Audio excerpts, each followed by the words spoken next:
we've got a breaking development, Sri. My apologies for interjecting here. The Ministry of External Affairs has come out with its own statement. It has now hit back hard on the United States. They've made our position clear on the issue, says the Ministry of External Affairs. India will continue to protect its national interests, is what the Ministry of External Affairs says. India hitting back at Donald Trump's latest tariff bomb, 25 plus 25, 50% in all. MEA says actions are unfair, unjustified, and unreasonable. All right, there we have it. India has hit out with its own statement. We were talking about whether we had to be this vocal or not. Is this level of, being vocal, is it fine right now, Ambassador? What do you make of India's latest reaction now? Actions unfair, unjustified, and unreasonable. Pretty much the same thing we said on the August 1 deadline as well. I think this is quite a clear statement. It is not really, we are stating our position firmly, very, very clearly, and that's it. So I see no harm in the statement here. In fact, this is just the right kind of a statement, balanced statement that the MEA should have issued. And we should just leave it there now for the time being.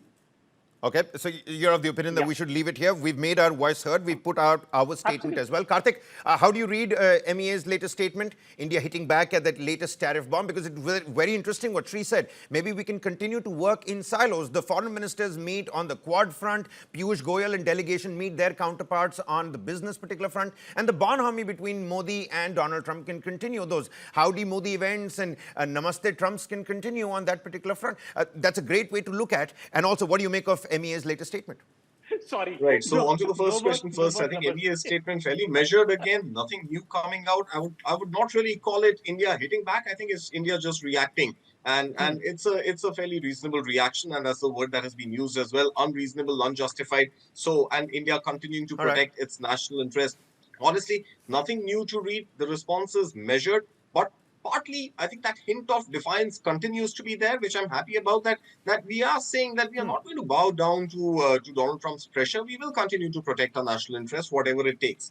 Now, coming to the other point about these diplomatic as well as, the business-to-business ties continuing in silos, well, barring the bonhomie between Donald Trump and Modi, I don't see that as a theme which is likely to play out, at least in the immediate future. But beyond that, I think, we've got to understand that no matter how hard Donald Trump tries to convince us that the order of the day has changed and it's all about unilateralism, I think at some point there is interdependence, and that interdependence cannot be done away with. So you will have to look at geopolitics and geoeconomics with this understanding of globalization, that you cannot live by yourself. You cannot have enemies. You cannot just exist in a silo without really engaging bilaterally with any other country. So I think that has to be understood fairly, fairly clearly, that India will have to continue its talks with China. Of course, there have been skirmishes in the past. We've got to consider at least some part of it as water under the bridge, keep certain no-go areas, keep certain non-negotiable areas.